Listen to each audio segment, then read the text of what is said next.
उड्डा सोच रहा है कि जिनके जी अपने छोरे ने सीएम बना जाए 2024 के अंदर। नेता का बेटा ही नेता बनेगा। और नाराज किया, फिर कुलदीप बिश्नोई ने किया और अब भव्य बिश्नोई आ गया। 13 के बाद अगर बंदी है तो मैं आज पार्टी छोड़ दूंगा। इनका हिंदू तभी खतरे में आता है जब इनको वोट बैंक को बटोरना होता है। क्यों मोहन भागवत जी ने जाकर के एक बड़े मंच के ऊपर कहा कि मुसलमान का और हिंदू का डीएनए एक है।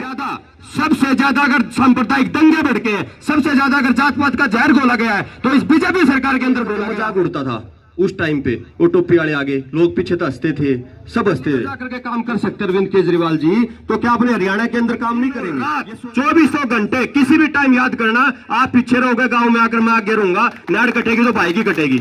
यही टोपी का कमाल है कि कांग्रेस और बीजेपी वाले भी टोपी पहनने को मजबूर हो गए हैं। टोपी पहनते हैं अपनी बनवा करके। माता की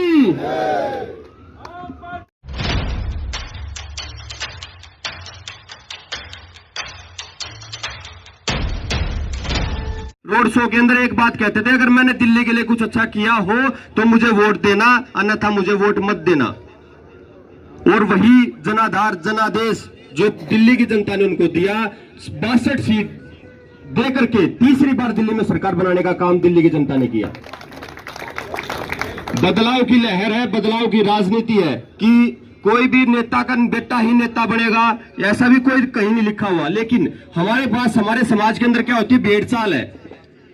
हम चल पड़ते हैं एक ही लहर में। कांग्रेस की लहर आ गई तो कांग्रेस के पीछे लग लिया, बीजेपी आ गई तो बीजेपी लग लिया। लेकिन किसके पीछे लगे? उन्हीं नेताओं के बेटों के पीछे। वो पहले उनके दादाओं के पीछे लगे होते, फिर बेटा आ गया, फिर पोता आ गया। उदाहरण आपके सामने आदमपुर का है कि पहले भजनलाल जी ने राज किया, फिर कुलदीप बिश्नोई ने किया और अब भव्य बिश्नोई आ गया। क्या बीजेपी के पास कैंडिडेट नहीं थे वहां पे? लेकिन नेता का बेटा ही नेता बनेगा। और उस प्रचलन को खत्म करने वाले हमारे देश के अंदर के पार्टी के संयोजक श्री अरविंद केजरीवाल जी एक ऐसे व्यक्ति है जिन्होंने इस मुहिम को खत्म किया। पंजाब के अंदर आपके सामने उदाहरण है, चरणजीत सिंह चन्नी एक मोबाइल रिपेयरिंग की दुकान पे काम करता था, उसके हाथों से हरवाने का काम किया। आज हमारे पंजाब के अंदर 82 विधायक ऐसे जो पहली बार चुनाव जीत करके विधानसभा के अंदर पहुंचे हैं। मैं बड़ा खुश हुआ आज कि सुनील भाई के साथ जो युवा जो तबका था वो इतनी ज्यादा जुड़ा। और जब युवा एक किसी बेड़े को उठा लेता है और बुजुर्गों का अगर आशीर्वाद मिल जाए तो शायद मुझे नहीं लगता कोई भी काम रुक जाएगा। जैसे किसान आंदोलन आपके सामने जीता जागता उदाहरण रहा है, चाहे कोई कितनी हिटलरशाही कर ले, लेकिन राजा को भी झुका करके उन्होंने दम लिया है। हमारे सामने एक अच्छा विकल्प अरविंद केजरीवाल जी के रूप में आया है, जिसका झाड़ू का निशान है। किसी भी कचरे की, किसी भी कूड़ा करकट की अगर सफाई करनी होती है तो झाड़ू का इस्तेमाल हम घरों के अंदर भी करते हैं। और जब इस राजनीति के अंदर जब इस प्रकार के भ्रष्टाचारी, गुंडागर्दी, दफंगई वाले जो नेता है वो बने हुए हैं, हमेशा डरा धमका करके वोट ले ली जाती थी। आने वाले समय के अंदर 2024 के अंदर लोकसभा और विधानसभा के चुनाव है। लोकसभा के अंदर, विधानसभा के अंदर आप लोग कम से कम एक मौका, ज्यादा दूर का नहीं, जब वो दिल्ली में जाकर के काम कर सकते अरविंद केजरीवाल जी, तो क्या अपने हरियाणा के अंदर काम नहीं करेंगे? ये सरकार जब यहाँ पे आएगी तो आपके ही बीच में से निकला हुआ है, ज्यादा दूर का नहीं है। हिसार में शिवानी मंडी का रहने वाले हैं केजरीवाल जी। कल मेरे पिताजी से मिलने के लिए नजफगढ़ से पंडित जी आ गए। वो थोड़ा अपना शास्त्री थे तो पत्रा वत्रा देख लिया करते, वो घर पर रहे थे, फ्रेंड थे उनके। बैठ के बातचीत कर ली, रोटी खाने का टाइम हो गया तो मैं भी थाली ले ली। ये कल की बात है। तो पापा बोले कि बेटा नूनू कह रहे हैं अरविंद केजरीवाल बड़ी आदमी है, लेकिन एक चीज गलत है, मैं मुसलमानों का ज्यादा सपोर्ट कर नू कह रहे हैं। बोला हाँ यह बात कह रहे हैं। मैंने उनको बताई कि इनका कैसे मुसलमानों का सपोर्ट कर रहे हैं आप पंडित जी, पहले तो ये बताओ। उन्होंने मेरे सामने बात रखी, भाई मौलवियों की तनख्वाह बांध रखी है। मगर समझने की बात है, क्या ये मौलवियों की जो तनख्वाह बंदी है, अगर ये 2013 के बाद अगर बंदी है तो मैं आज पार्टी छोड़ दूंगा। ये जो तनख्वाह बंदी थी ये पहले से बंदी हुई है तनख्वाह, जो ने भी राज कर लिया, कांग्रेस ने राज कर लिया। ये जो तनख्वाह बंदी उनकी पहले से बंदी हुई है। अरविंद केजरीवाल जी ने इतना कह सकता हूं, कोई भी आदमी जब नौकरी करता है उसकी तनख्वाह बन जाती है तो इंक्रीमेंट लगता है, वो तनख्वाह बढ़ती है। आप बदनाम मत करो। दूसरा बोला हज हाउस बनने लग रहे। मगा जी पंडित जी कहाँ रहते हो आप? बोला जी नजफगढ़। कहाँ बनने लग रहा है जी? बोला जी द्वारका में कह रहे हैं। नजफगढ़ से द्वारका कितनी दूर है जी? बोला जी 4-5 किलोमीटर होगा। गए क्यों नहीं आज तक? रिसर्च क्यों नहीं की कि वहां पे बनने लग रहा है, ये भूमि है, ये चीजें हैं? बोला ना जाने का टाइम ना लग गया। तो जो अफवाहें है ना, जो हमें दिखाया जाता है, जो हमें बोला जाता है सोशल मीडिया के माध्यम से, टीवी के माध्यम से, अखबार पढ़ना आज नहीं आज हमारे पास मोबाइल फोन है, फेसबुक पे सब कुछ चलता है, उसमें वायरल होती रहती चीजें। सिर्फ हिंदू और मुसलमान के सांप्रदायिक जब दंगे भड़काने हो तभी बीजेपी को हम जैसे लोग क्यों आ जाते हैं, जब भी उनका हिंदू क्यों कैसे खतरे में आ जाता है। हिंदू क्या है, बीजेपी अब हिमाचल के अंदर हिंदू खतरे में नहीं था, क्यों बदली गई सरकार। इनका हिंदू तभी खतरे में आता है जब इनको वोट बैंक को बटोरना होता है। सभी राजनीति करते हैं। क्यों मोहन भागवत जी ने जाकर के एक बड़े मंच के ऊपर कहा कि मुसलमान का और हिंदू का डीएनए एक है। सब वोट की राजनीति करते हैं। एकमात्र नेता जो ना धर्म की राजनीति करता, ना किसी वर्ग की राजनीति करता, ना ये देखता कि वहां पे कौन सा बहुलक क्षेत्र, कौन सी जात ज्यादा है, वो सिर्फ काम करने वाले लीडर को देखता है और आप में से ये देखता है कि कौन इन सब बुजुर्गों की, इन युवाओं के साथियों की आवाज को बुलंद करता है, वो उसको टिकट देने का काम करता है। वो पंडित जी शास्त्री जी जो थे वो पूरे संतुष्ट करके भेजे। ना तो कोई हज हाउस दिल्ली द्वारका के अंदर बनने लग रहा है, ना केजरीवाल जी सिर्फ समर्थन मुसलमानों का करते हैं, सभी धर्मों को बराबर लेके चलते हैं, जो जिसका हक है बराबर मिलता है और बराबर ही लेके चलते हैं। मध्य प्रदेश के अंदर बीजेपी का शिवराज सिंह चौहान हज हाउस बना करके सुपर्द कर दिया। क्यों भाई, वहां क्यों नहीं मुद्दा उठा हज हाउस का? वहां भी तो मुद्दा उठा सकते थे ना, लेकिन बीजेपी की सरकार है।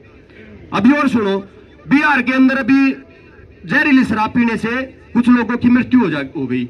अभी एजेंसी भेजी है कि वहां जांच करके आएंगे। तो गुजरात के अंदर जो 70 लोग मरे थे जहरीली शराब पीने से, उसकी जांच नहीं, उसके लिए नहीं भेजे किसी ने एजेंसी से बंदे ने कि भाई इनकी जांच करके और शराब कैसे आई, क्योंकि वहां बीजेपी की सरकार थी। यह चीज समझनी पड़ेगी कि ये हो क्या रहा समाज में। सब अपनी तरीके की राजनीति कर रहे हैं, जहर घोलने का काम कर रहे हैं, जात पातें बांटने का काम कर रहे हैं। कभी मुस्लिम को, कभी शिया सुन्नी के नाम से पुकारा गया। किसी मीडिया के द्वारा आपने सुना होगा कि मुस्लिम वोट इतना है, सिर्फ सीधा बोलते हैं मुस्लिम वोट इतना है, 80% मुस्लिम वोट है। दूसरा बोलते हैं 20% हिंदू वोट है। फिर उस 20% के हिंदू के वोट के अंदर जाट का वोट कितना है, ब्राह्मण का वोट कितना है, एससी कितने, बीसी कितने, उस हिंदू धर्म को भी बांट दिया जाता है। हमें बांट दिया जाता है, वो चीज हमें समझनी पड़ेगी। मुस्लिम का कभी जिक्र नहीं होता कि कितने शिया है, कितने सुन्नी है, कितने, और उनके अंदर भी तो कौम है, उनके अंदर भी तो कास्ट है, ऐसे ही कितने तेली भाई, कितने के हैं, लेकिन कभी बात नहीं होती। हिंदू को ही बांटने का काम करता है। और जब से 2014 से आप अंदाजा लगाओ, 2014 से पहले कांग्रेस की सरकार थी, 2014 के बाद बीजेपी की सरकार आई है। सबसे ज्यादा अगर सांप्रदायिक दंगे भड़के हैं, सबसे ज्यादा अगर जात पात का जहर घोला गया है तो इस बीजेपी सरकार के अंदर घोला गया है। आप बताओ नहीं घोला गया हो तो जाट आरक्षण की बात लगा लो, जहां भी मुद्दा हो, गुजरात के अंदर पटेलों को आपस में भिड़वाने वो लगा लो, अपना यूपी के अंदर हिंदू मुसलमान की राजनीति लगा लो, महाराष्ट्र के अंदर मराठा की राजनीति लगा लो। क्या ये सारी चीजें जहां जाएंगे वहां ऐसे ही बिड़ाते रहेंगे और वोट लेते रहेंगे? गुज्जर मीणा को, राजस्थान की बात आएगी गुज्जर मीणा को बिड़ा देते हैं, हरियाणा की बात आएगी तो जाट नॉन जाट कर देते हैं। क्यों भाई, क्या जाट खराब है या नॉन जाट खराब है? आप क्यों डिवाइड एंड रूल का जो अंग्रेजों वाली नीति थी उसका इस्तेमाल कर रहे हो? क्या हमारे बच्चे इतने पढ़े लिखे नहीं कि उसमें से कोई लीडर बन जाए? क्या उसके बच्चे भी अध्यापक बन सकते हैं या डॉक्टर लग सकते हैं? आप देखो 50 दिन से धरना चल रहा है एमबीबीएस डॉक्टरों का भाई, लगातार 50 दिन से उनका समर्थन कर रखा, लगातार उनकी बातों को उठा रहे हैं। क्या ये जो खट्टर सरकार है, जो खट्टर साहब मनोहर लाल खट्टर जी है, क्या इनको दिखाई नहीं दे रहा कि क्या हो रहा है? तो ये सरकार कर क्या रही है, वो चीज हमें देखनी पड़ेगी। आप बुजुर्ग है, आप लोगों का आशीर्वाद हमें चाहिए, और इतनी ही मतलब वो आशीर्वाद अगर आप लोगों का मिल गया तो ये भाई युवा जो साथी है आपके, सुनील दैया, नवीन दैया, सिंह राम जी हैं, और जो युवा साथी इन साथ में जुड़े हैं, जितने भी मुद्दे हो, लोकल मुद्दे उठाओ, गांव की कोई भी दिक्कत हो, किसी भी प्रकार की, वो उठाओ। दिन और रात 2400 घंटे किसी भी टाइम याद करना। आप पीछे रहोगे, गांव में आकर मैं आगे रहूंगा, नाड़ कटेगी तो भाई की कटेगी। मुद्दे उठाओ, बुजुर्गों को भी विश्वास होगा कि वाकई में आम आदमी पार्टी आम घरों की लड़ाई लड़ती है, आम जनता की लड़ाई लड़ती है। विश्वास दिलाना पड़ेगा हमें, क्योंकि धीरे धीरे जब विश्वास बढ़ता है तो अपने आप जनादेश बढ़ता चला जाता है। आज एक है, क्योंकि जब टोपी ओढ़ कर चलते थे ना हम, इस टोपी को जब शुरू में पार्टी बनी, टोपी वाले चलते थे, 10 रुपए में टोपी, 5 रुपए में टोपी भी मिलती थी और 10 रुपए मेंबरशिप होती थी। जब शुरू में पार्टी आई तो इस टोपी को देख करके मजाक उड़ता था उस टाइम पे। वो टोपी वाले आगे, लोग पीछे तो हंसते थे, सब हंसते थे। ये चीज थी। ये तो आप लोगों ने मतलब बुजुर्गों ने तो बिल्कुल देखी होगी, हमारे युवा साथियों ने भी देखी होगी कि सब हंसते थे। आज यही टोपी का कमाल है कि कांग्रेस और बीजेपी वाले भी टोपी पहनने को मजबूर हो गए हैं, टोपी पहनते हैं अपनी बनवा करके। इस टोपी का कमाल है ये। लेकिन उनके पास झाड़ू नहीं है, झाड़ू का निशान नहीं है जो कचरे को साफ करती है। फर्क इतना ही है।